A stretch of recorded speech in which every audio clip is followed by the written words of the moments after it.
मैं मुस्कुरा रहा हूं, आपसे बातें कर रहा हूं, मैं लोगों की सेवा कर रहा हूं, देश की सेवा कर रहा हूं, धर्म के लिए वोट पा रहा हूं, इट्स इनफ। इससे बेहतर और क्या हो सकता है? और किस एम्बिशन की बात कर रहे हैं आप? कौन सा एम्बिशन चाहिए आपको? कौन सा करियर चाहिए?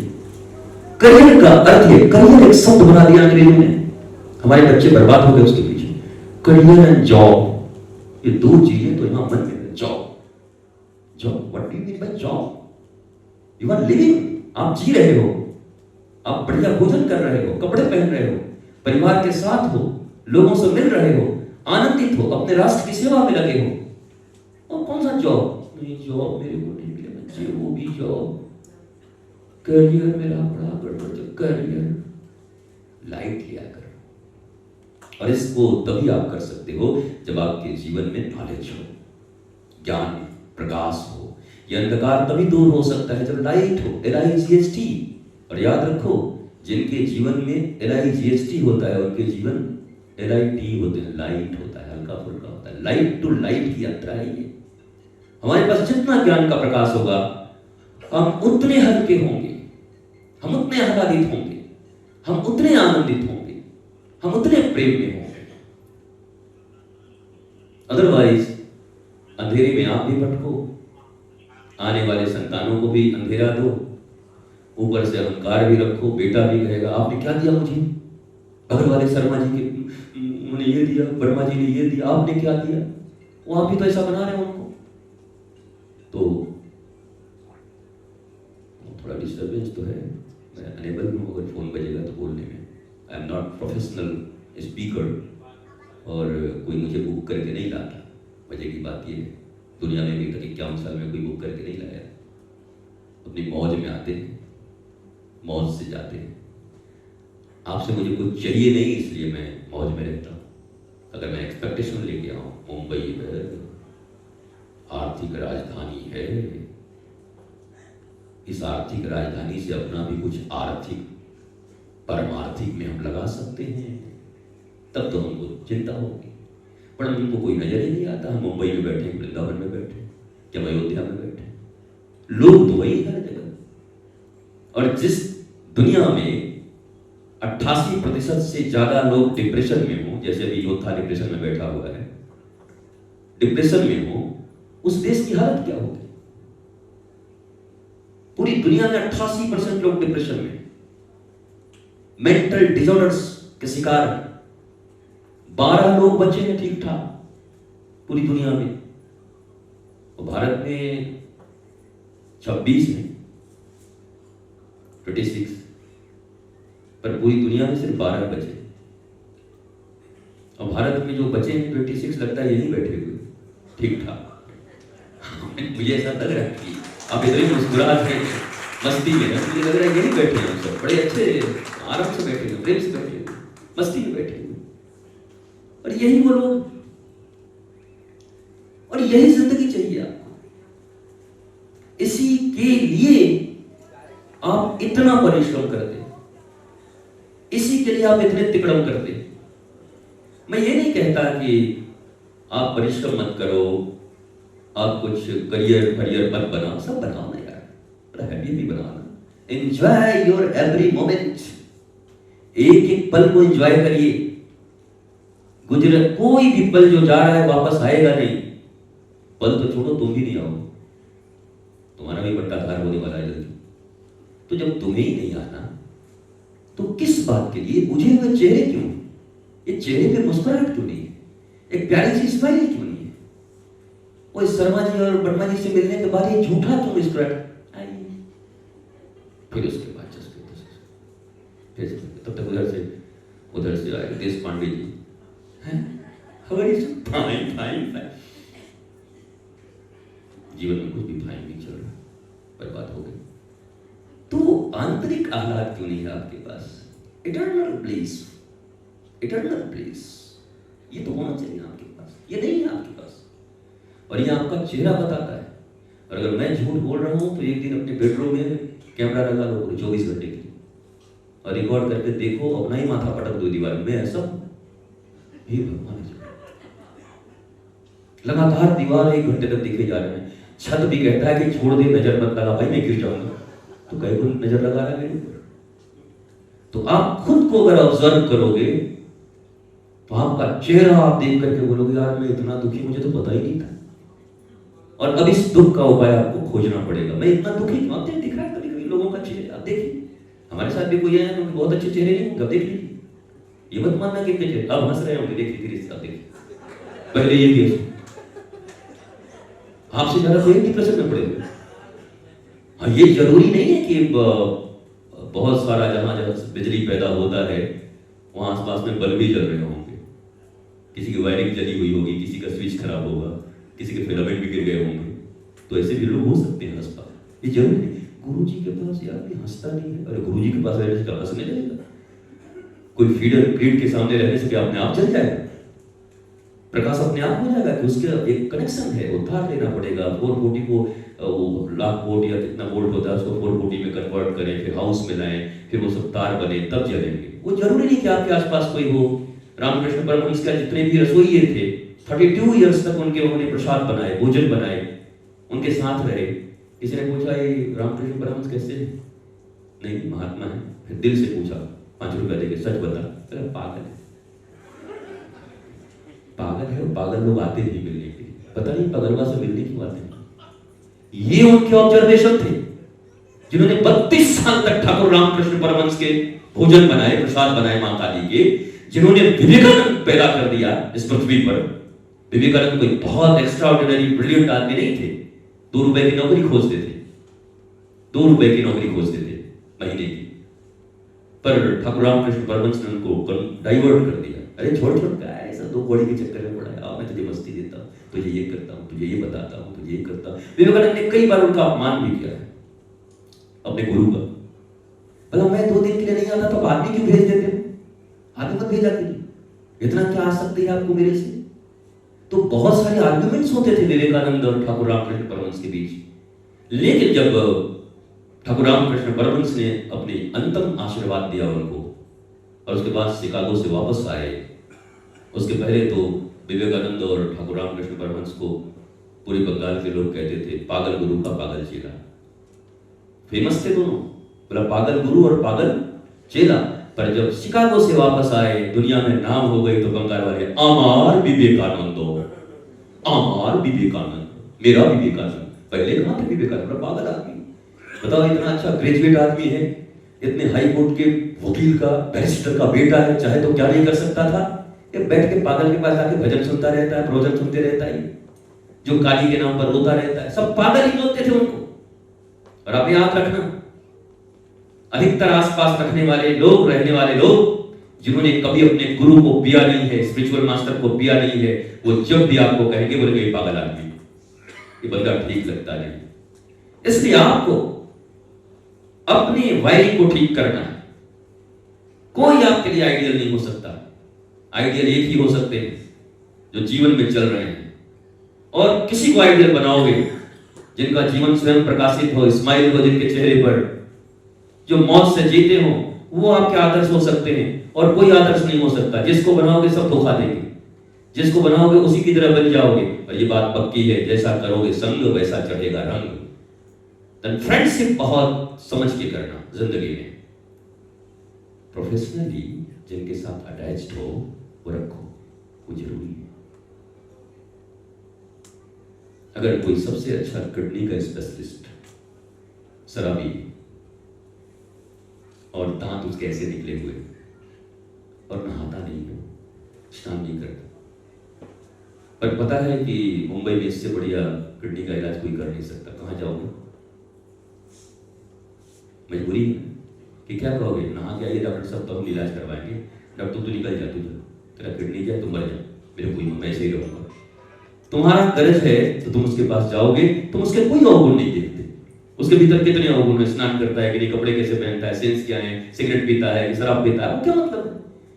आपका तो लक्ष्य है अर्जुन की तरह उस चिड़िया की आंख को भेदन करना। मेरा काम है मेरी किडनी ठीक हो जाए, मेरा काम है प्रोफेशनली इनसे जो मेरा काम है मेरा ठीक हो जाए। तो प्रोफेशनल जो फ्रेंड्स हैं या जो प्रोफेशनल रिश्ता है उसको कंटिन्यू करिए, पर ये समझते हुए कि he is not my idol और ये मेरा वेल विशर नहीं है। चूंकि मैं ऐसे व्यापार में हूं, बिजनेस में हूं, मुझे इनकी जरूरत पड़ेगी, संबंध को निभाता हूं, पर मित्र बड़े सोच समझ के बनाइएगा, सहयोगी बड़े सोच समझ के बनाइएगा। वो बहुत ज्यादा प्रभाव आपकी जिंदगी में डालते हैं। आप कहते हैं ना आजकल अच्छा आदमी कहाँ मिलेगा, गुरुजी सब तो ऐसे ही हैं, तो दोस्ती क्यों करोगे ऐसे लोगों से? धंधा करो, जीने के लिए धंधे करने हैं तो कर लो ना, कोई दिक्कत नहीं। आपको मिलने ही है, कर लो। अब कोई मैं फ्लाइट से जा रहा हूं और वो आदमी ऐसा है, ऐसे करके बैठा हुआ है, पायलट है, तो मैं क्या कहूँगा? नहीं नहीं नहीं, बड़ा हमको बहुत सुंदर पायलट चाहिए, आलिया भट्ट को बुलाओ। अब बताओ, आलिया भट्ट पायलट बनेगी? वो बनेगी तो हम भी जाएंगे, वो भी जाएगी। वो पायलट जो होगा उसके भीतर जो गुण है, मैं उसका मुरीद हूं। वो स्पेशल स्पेसिफिक जो उसके भीतर में गुण है, नॉलेज है, पर मुझे उनसे मित्रता करनी है कि नहीं गई, ये मेरा चुनाव होगा। श्री कृष्ण और सुदामा की तरह मेरे मित्र कौन होंगे, मेरे साथ कौन होगा? सुग्रीव कैसा भी था, पर मित्र चुना था हनुमान जी को, तो बेड़ा पार हो गया। और किसी को चुना होता तो बेड़ा डूब जाता। तो सुग्रीव ने एक ही काम अच्छा किया, डरपोक हैं, भगोड़े हैं, वो भी कम गड़बड़ नहीं है, उनको मौका मिले तो भी कहां कितने विवाह कर ले, सब कुछ कर ले वो, लेकिन बस मित्रता ठीक कर ली।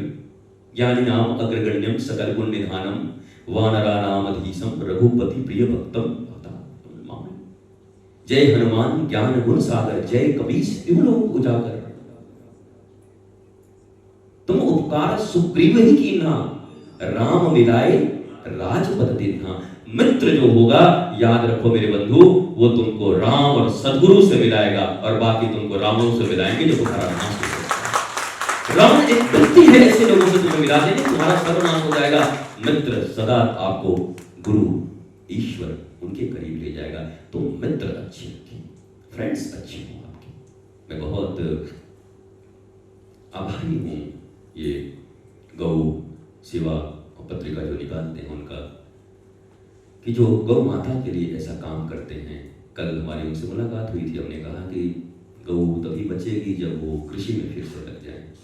गौ आधारित कृषि व्यवस्था होगी तो सभी गौ को मानेंगे, क्योंकि हम उस देश से आए हैं जिनके बाहर 2 बैल बंधे होते थे ना, बड़े बड़े, उनके यहाँ आते थे शादी करने के लिए लोग, अच्छे अच्छे अपनी बेटियों को विवाह करना। उनके घर में कितना बैल है, पूरा 4 बैल है, गैया पूरा 32, और विवाह वही होगा। तब गौ धन था। अब गौ और गौ वंश आपके ऊपर बोझ बने पड़े हैं, कौन पाले, कौन खिलाए, क्या करे। तो जब तक वो इकोनॉमी से नहीं जुड़ेगी तब तक कि गौ हत्या बंद करो, गौ हत्या बंद करो, गौ हत्या बंद, चिल्लाते रहेगा, एक भी बंद नहीं होगा, कुछ नहीं होगा। तुम्हारा धंधा जरूर चल जाएगा, तख्ती पख्ती लेकर के दौड़ करके गौ हत्या बंद करो, गौ हत्या क्या बंद कराओगे? बल्कि उसको इकोनॉमी से जोड़ दो। बाप बड़ा ना भैया, सबसे बड़ा रुपया, ताता थैया, ताता थैया। एक ही मंत्र है दुनिया में, बाप बड़ा ना भैया, सबसे बड़ा रुपया, नाचो ताता थैया। तो जहां रुपया जुड़ा हुआ होगा वहां सुरक्षा होगी, वहां अपनत्व होगा।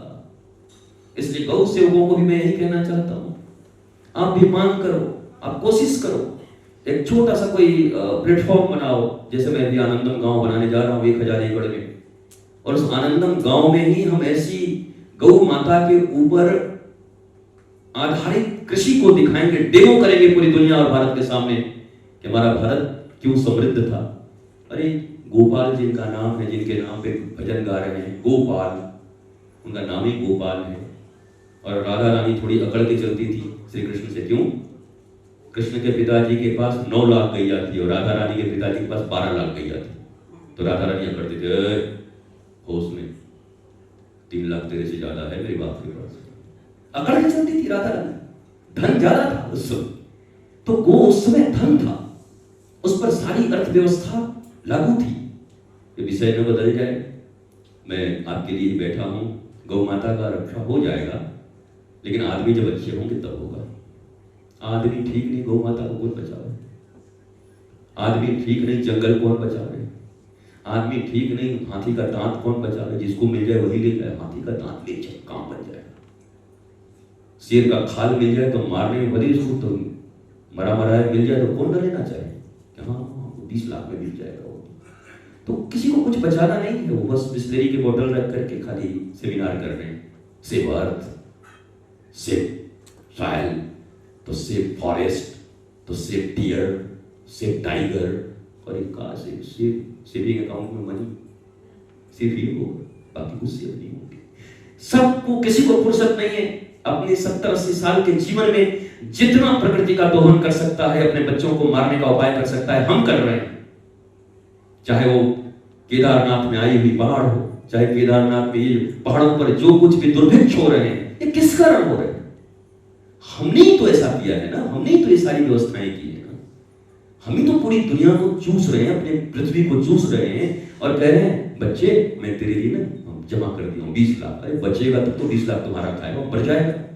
न देश बचा पा रहे हो, न देश की सीमाएं बचा पा रहे हो, न देश की आंतरिक सुरक्षा को ठीक से बचा पा रहे हो, नहीं उनके लिए एक अच्छा एनवायरनमेंट छोड़ के जा रहे हो, नहीं कोई क्लाइमेट उनके लिए ठीक छोड़ के जा रहे हो, और कह रहे हो I love you my son, मेरी बेटी मैं तुम्हें बहुत प्रेम करता हूं। अरे काय को प्रेम करते हो? उसके लिए फांसी तैयार करके जा रहे हो। तुम कितने दूरदर्शी हो, तुम कितने पढ़े लिखे हो। इसलिए इस पढ़ाई से तो कुछ नहीं होगा। हमारे यहाँ पढ़ाई आध्यात्म में एक ही चीज को कहा गया, विद्या कहा गया। पढ़ाई किसको? बोला सा विद्या या विमुक्तये। विद्या वही है जो मनुष्य को स्वतंत्रता प्रदान करे, लिबर्टी दे, मुक्ति दे। मरने के बाद मुक्ति मिलेगी कि नहीं मिलेगी ये कौन जानता है? अब मर के मिलेगी तो क्या फायदा है? अरे जीते जी बंधन में रहे, जीते जी रोते रहे, जीते जी डिप्रेशन में रहे, जीते जी अंडर में रहे, अब मरने के बाद मुक्ति का उपाय कर रहे हो। क्या करोगे ऐसी मुक्ति का मरने के बाद? मुक्ति उसे कहते हैं जो जीते जी मिले। 5 साल की उम्र से ध्रुव को मुक्ति हो गई, 3 साल की उम्र से मीरा को मुक्ति हो गई, 5 साल की उम्र में प्रहलाद को मुक्ति हो गई। वो मुक्ति चाहिए। बचपन से मुक्त है, आह्लादित है, हैप्पी है, मुस्कुरा रहे हैं। हाँ ये मेरा बच्चा है, देखो मुस्कुरा रहा है, खुश है। इस मुक्ति की तलाश है। मरने के बाद मुक्ति चाहिए। और जीते जी जो मुक्त होता है मरने के बाद भी उसी को मिलता है, याद रखना। शास्त्र भी यही कहता है। मत सोचो कि जीवन बहुत कठिनाई में था, दुख में जिए, मरने के बाद कुछ दान हो जाएगा तो मुक्ति मिल जाएगी। नो, अगर इस जिंदगी में आप मुस्कुराते हुए जिए हो, आनंदित जिए हो, सतपथ पर चलते हुए जिए हो, तभी वो मुक्ति भी संभव है जिसको आप जानते नहीं शायद, और जानने की जरूरत भी नहीं। जीना ठीक हो जाए, मरने के बाद क्या होगा देखिए। पहले जी तो ठीक से लें। तो इसलिए आध्यात्म की जरूरत है, इसलिए स्पिरिचुअलिज्म की जरूरत है। नहीं कराओ काउंसलिंग 5,000 पर सिटिंग दे करके, दिमाग का काउंसलिंग कराने जा रहे हैं। हे भगवान, इतना अच्छा दिमाग परमात्मा ने दिया था, बुद्धि, इतनी आत्मा, इंद्रियां, शरीर, काउंसलिंग करा रहे हैं। इतना बुद्धि इतनी खराब हो गई, हर 10 में से 8 का बुद्धि खराब है, काउंसलिंग कराया जा रहा है।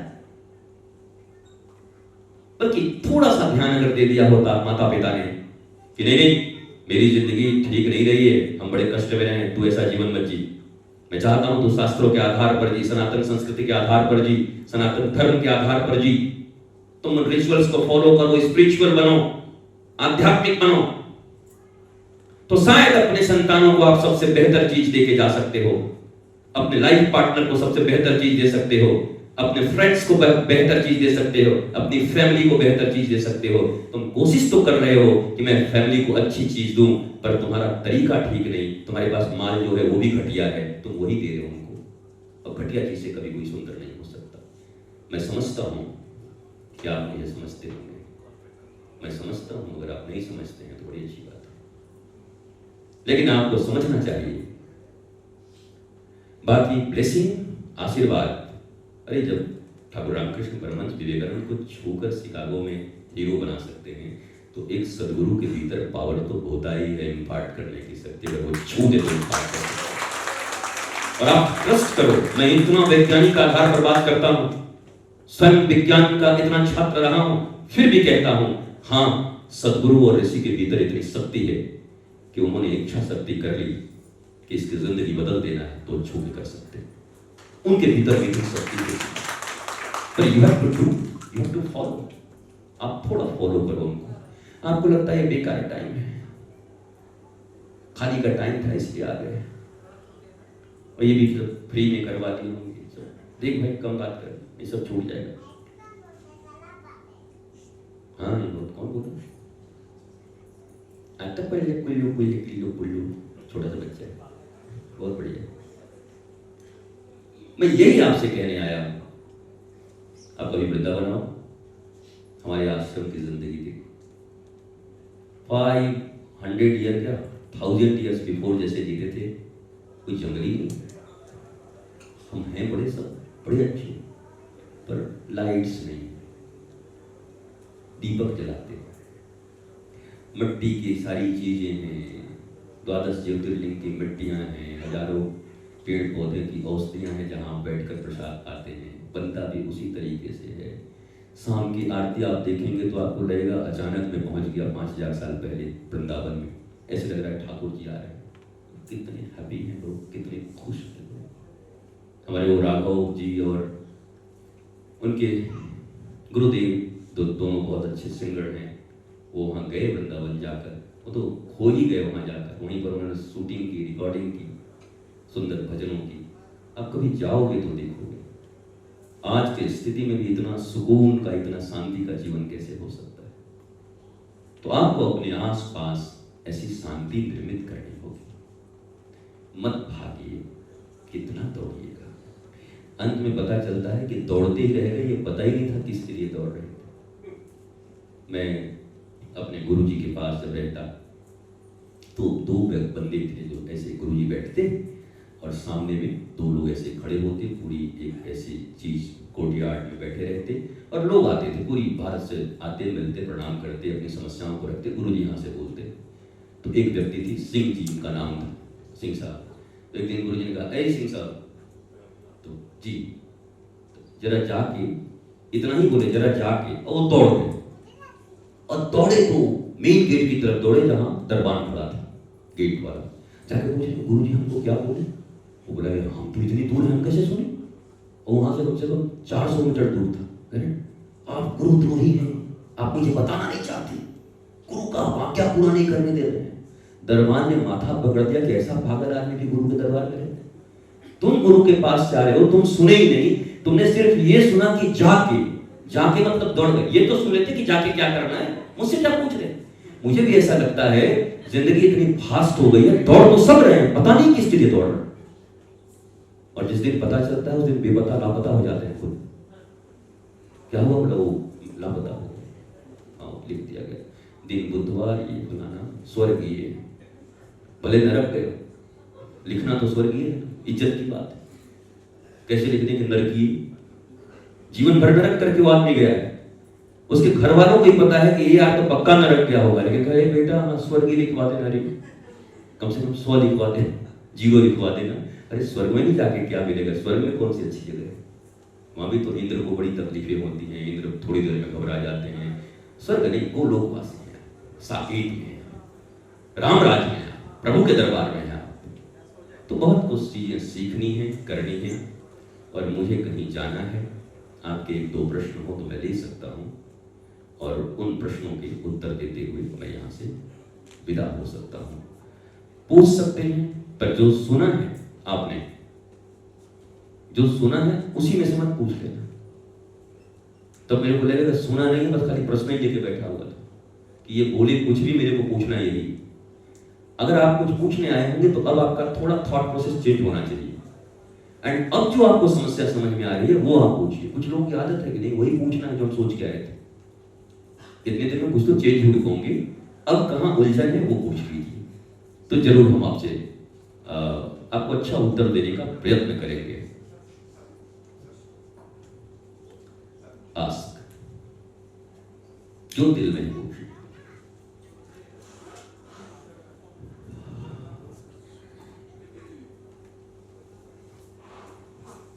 माइक ऑन करके नहीं दिया, मैं सुदेश को बोल दूंगा, बेटा है मेरा। गुरुजी मैं दंडवत प्रणाम करता हूँ आपके चरणों में। छोटा सा एक सवाल मेरे दिल में आया आपके प्रवचन सुनकर। एक बहुत सूक्ष्म तरीके से, बहुत ही सरल मंत्र में मैं चाहूँगा कि आप एक मंत्र दीजिए जिससे हमारी ये संस्कृति और संस्कार बना रहे हमारे जीवन में और हमारे आने वाली पीढ़ी उसको फॉलो करती है। गुड, आपने बहुत अच्छा प्रश्न किया है। देखिए, हमारे सनातन संस्कृति में, धर्म में 16 संस्कार दिए गए हैं। वैसे तो बहुत ज़्यादा हैं, पर वो हम साधुओं के लिए, 16 सबके लिए, प्रत्येक मनुष्य के लिए फॉलो करने योग्य है। वो जो नहीं कर रहा है वही डिप्रेशन में है, वो जो नहीं कर रहा है वही समाज भ्रष्ट हुआ है। उन संस्कारों का पालन जो नहीं कर रहा है उन्हीं की जिंदगी में तकलीफें हैं, और ये गुलामी के बाद हुआ है। उसके पहले इसी भारत में गुरुकुलम हुआ करती थी। गुरुकुलम में बच्चे पढ़ने जाया करते थे। 20 to 42 फैकल्टीज होती थी पढ़ने की, और जब गुरुकुलम से बच्चे पढ़ कर निकलते थे तो वेल एस्टेब्लिश्ड साइंटिस्ट होते थे। वो नौकरियां नहीं ढूंढते थे, बल्कि वो विदेशियों को नौकरी दिया करते थे हमारे गुरुकुलम में पढ़े बच्चे। और आज हम डिग्रियां लेकर के केवल और केवल बेरोजगार होकर घूम रहे हैं। वो 16 संस्कार है। और जब कोई व्यक्ति विवाह करने जाता है, अब बड़ा हुआ, अब उसका विवाह होगा, संस्कार वहां से शुरू होते हैं। और फिर अंतिम संस्कार तो हम लोग जानते ही हैं, वो तो तुम नहीं चाहोगे तब भी हो जाएगा, एक दिन मजबूरी में हो जाएगा। लेकिन और विवाह सेकंड लास्ट है। विवाह क्या है? Second last. ओवर का मतलब 5वां गेंद है। अगर ये संस्कार ठीक से नहीं हुआ, सेकंड लास्ट, तो लास्ट भी ठीक से नहीं होगा। ये पक्की बात है। तो संस्कार जो 16, आप में से कोई 16 संस्कार के नाम जानता है? हम नहीं जानते, फॉलो क्या करेंगे? तो हमारी पूरी शिक्षा व्यवस्था और स्पिरिचुअलिज्म ध्वस्त हो गई। मैं उसी के लिए एक सनातन विश्वविद्यालय का निर्माण हम कर रहे हैं, बहुत विराट, जहां प्रारंभ से कौन कौन संस्कार दिए जाते हैं, कंप्यूटर साइंस से लेकर के आर्टिफिशियल इंटेलिजेंस तक, AI तक, और हमारी प्राचीन जितनी विद्याएं हैं, इन दोनों का फ्यूजन, और उस फ्यूजन एजुकेशनल सिस्टम को हम लाने जा रहे हैं। और वो एक सनातन विद्या बोर्ड बनेगी, और वहां से जब बच्चे पढ़ के निकलेंगे तो आप निश्चित मानो डिप्रेशन नाम की बीमारी भारत से गायब हो जाएगी। लोग दुनिया से सीखने आएंगे कि डिप्रेशन बाहर क्यों पैदा होता है, भारत से। इतना तनाव नहीं हो, इतना मुस्कुराहट हो, और उस पर वर्क करने की जरूरत है। तब तक मैं यही कहूंगा, आप सबको एक स्पिरिचुअल मास्टर चुनना चाहिए, एक किसी उनके निर्देशन में। जैसे माता पिता आपके शुभ चिंतक हैं, हित चिंतक हैं, सदा आपका भला ही चाहते हैं। मैंने कई बार बोला है, माता पिता से अच्छा फ्रेंड कोई नहीं हो सकता, मित्र कोई नहीं हो सकता, गुरु से अच्छा फ्रेंड कोई नहीं हो सकता। जिंदगी में एक स्पिरिचुअल मास्टर आपको चाहिए, जो आपको गाइड कर सके। जहां आपका रॉन्ग दिशा जा रहा हो, आपको फट से गाइड कर लेंगे। तो वो स्पिरिचुअल मास्टर अगर आप चुन लोगे, हनुमान जी की तरह, देखो हनुमान जी को 2 बातें कही जाती है। एक तो पहला कहा गया, तुम उपकार सुग्रीव ही कीना, दूसरा तुम्हारो मंत्र विभीषण माना, लंकेश्वर है सब जग जाना। दोनों को राजा बना दिया हनुमान जी ने, कोई मंत्र नहीं दिया, कोई कान में मंत्र नहीं फूका था। बस उन्होंने कहा था, देख इधर उधर भटक रहा है, लालबत्ती के चक्कर में ज्यादा फंसा है रावण के पास, रघुनाथ के चरणों में चल। रघुनाथ के चरणों में जाओगे तो तुम्हें वहां से आनंद ही आनंद मिलेगा। और सबसे बड़ी बात, अपने घरों में लागू करिए। जो लोग, राम जी, आज 22 जनवरी को भगवान श्री रामचंद्र जी का वहां पर प्राण प्रतिष्ठा समारोह हुआ, हम सब उपस्थित रहे। कितना आनंद पूरी दुनिया में, भारत में हुआ। पर उन्हीं राम जी के लिए लिखा गया है कि बचपन में राम जी कैसे हैं, मतलब प्रात काल उठ के रघुनाथा, मातु पिता गुरु ना वही माथा। अब हाथ उठाएंगे कि आपके बच्चे कौन कौन से माता पिता और गुरु को रोज प्रणाम करते हैं? नहीं करते ना। तो एक छोटा सा रिचुअल्स तो हमने नहीं दिया जो राम जी करते, भगवान होकर आए और अपने माता पिता और गुरु को प्रणाम किया। हम वो भी अपने बच्चों को नहीं दे पाए, और हम राम कथा सुन रहे हैं, हम राम राम कर रहे हैं, हम राम जी की केवल मूर्तियां लगा रहे हैं, घरों में बेच रहे हैं। लेकिन एक चीज जो फॉलो करने योग्य था कि प्रातः काल उठ के रघुनाथा, छोटा सा, वो शुरू से उसकी आदत लगती। हमारे यहाँ क्या है, प्रातः काल उठ के अनाथा, मोबाइल में मारे माथा। यहाँ तो रघुनाथ था तो प्रणाम नहीं कर रहा है, तो मोबाइल में माथा मार रहे हैं, तो कैसे